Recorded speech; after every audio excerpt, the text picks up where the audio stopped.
Alors, bonjour Alexandre Chenette, tu Bonjour. vis au Québec.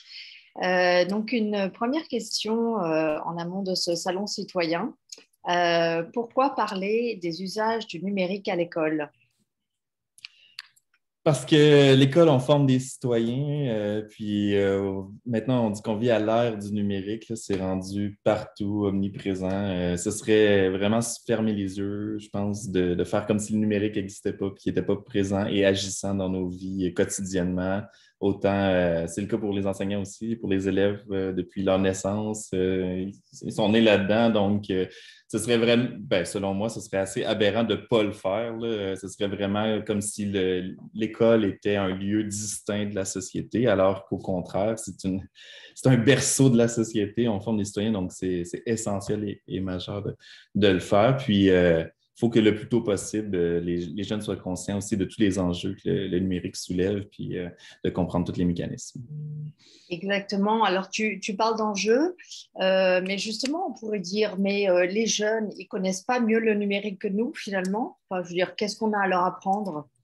Oui, souvent, ben, les générations plus âgées, ils pensent que parce qu'ils ont vu leurs petits-enfants manipuler l'iPad super bien puis qu'ils connaissent tout comme ça, mais oui, ils sont peut-être majoritairement plus habiles avec l'outil, mais il faut aller au-delà de ça, là. S'il n'y a pas d'éducation, puis il n'y a pas de formation, là, dans le fond, il y en a plein qui ne savent pas comment l'utiliser, puis ils ne connaissent pas ces enjeux-là, justement. Il ne faut pas prendre pour acquis qu'ils connaissent le numérique parce ils ont baigné dedans depuis tout le temps, là.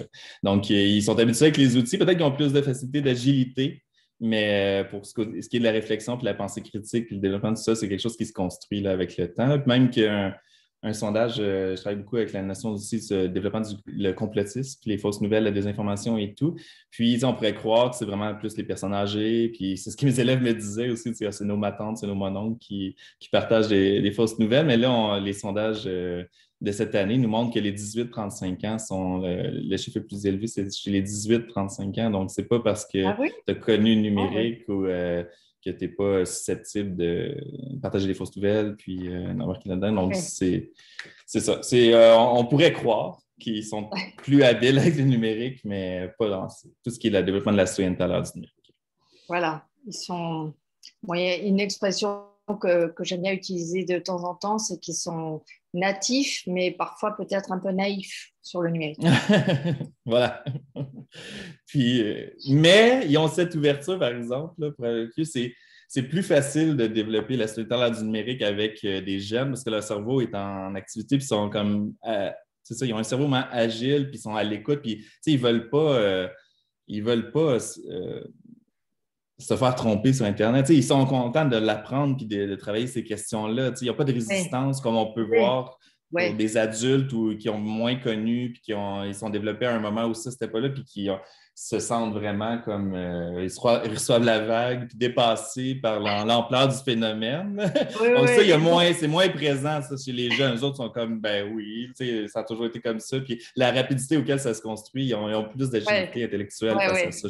Ce serait ça la distinction, selon moi, Ouais, entre les jeunes. ça c'est intéressant à rappeler. Ouais, c'est que peut-être les plus âgés, ils auraient tendance à juste faire barrière et à dire, OK, non mais moi j'ai plus le temps, je suis trop âgé pour ça. Alors que les C'est jeunes, ben, c'est ça, ça va trop vite. Tu sais, ils essaient de se former, puis c'est déjà dépassé. Puis c'est ça, ils ont peut-être cette agilité-là, puis c'est inquiétant, puis je le comprends tout à fait. Alors que, tu sais, avec des jeunes, tu as plus l'impression qu'ils embarquent, là. Tu sais, puis, ouais, ils ouais, ont- ouais, ouais, ouais, ouais. Et alors, est-ce que tu peux nous parler un petit peu de comment toi tu interviens au sein du récit? Alors, rappelle-moi ce que veut dire récit. Oui, Réseau, réseau, éducation, collaboration, innovation, technologie. voilà. C'est un réseau qui est financé par le ministère de l'Éducation du Québec, mais qui est à toute l'échelle. Puis, il y a des récits qu'on appelle locaux, qui sont dans les centres de services scolaires, donc dans les différentes régions du Québec, qui sont des répondants de premier ordre directement aux enseignants, aux conseillers pédagogiques pour l'intégration du numérique en éducation, ce qu'on appelle le pédago numérique. Mhm. Puis, il y a un service qui est national, duquel je fais partie, qui développe pour le Québec au complet, dans le fond. Donc, on outille les récits locaux. Donc, ce qui est le fun, c'est une espèce d'architecture qui nous permet d'être à l'échelle complète du Québec. Puis, c'est surtout fondé sur la collaboration puis l'intelligence collective, là. Donc, on est tout le temps en contact entre nous, ce que les bons cours, on les transfère. Puis donc, c'est vraiment ça. Puis la force, c'est le réseau et l'agilité aussi qu'on peut avoir là, donc dans nos fonctions. Ça nous permet de répondre aux besoins instantanément puis de profiter de l'expertise de tout le monde, là. Fait que je suis vraiment choyé d'avoir rejoint cette gang-là du récit, là. Donc, on est rendu plus de 200 conseillers pédagogiques, pédago-numériques là, au Québec.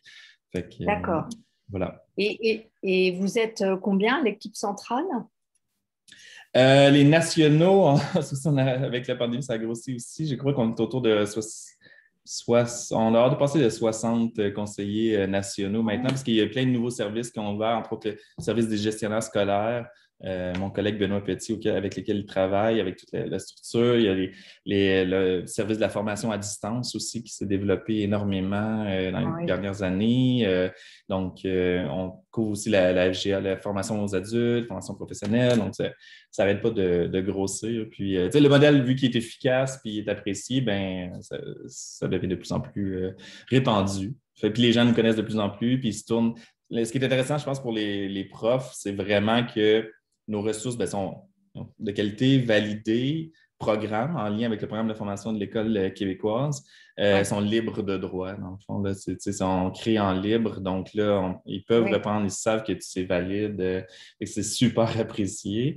On plaît aussi à la recherche parce que les autres ont beaucoup de difficultés, le monde académique, de mettre le pied dans la classe, c'est vraiment plus difficile. Là, il y a quand même une bonne distinction. Donc là, on est vraiment un bon intermédiaire là, parce qu'on est des profs, puis on connaît les milieux, puis on y va, nous autres, expérimenter des trucs directement. Donc, ça permet comme ça de valider, puis c'est le fun parce que les praticiens n'ont pas toujours le temps de se coller sur la recherche. En fait, ils n'ont pas le temps. Les profs, on est déjà débordés. Donc là, d'avoir les conseillers du récit comme ça qui permet de faire le lien, c'est vraiment efficace. Fait que, ouais, une belle organisation. En effet, oui, ça m'a l'air assez impressionnant. J'aimerais bien prendre un exemple que j'ai pu consulter récemment d'un atelier sur l'intelligence artificielle que je crois que tu as participé à créer avec une association partenaire qui s'appelle Kids Code Jeunesse. Kids Code Jeunesse, c'est ça? Oui. Est-ce que tu peux, cet atelier en fait montre les enjeux sociétaux de l'intelligence artificielle. En fait, tu n'as pas précisé que toi, ton point de vue, c'est notamment les enjeux éthiques et philosophiques. Oui. Et donc, c'est un atelier que j'ai consulté qui est très intéressant pour aider les élèves à s'interroger. Comment est-ce que typiquement ce genre d'atelier va être exploité ensuite? Enfin, est-ce que vous le présentez aux enseignants, vous le présentez aux responsables des récits locaux qui, eux, le présentent aux enseignants? Comment est-ce que ce genre de support va être exploité?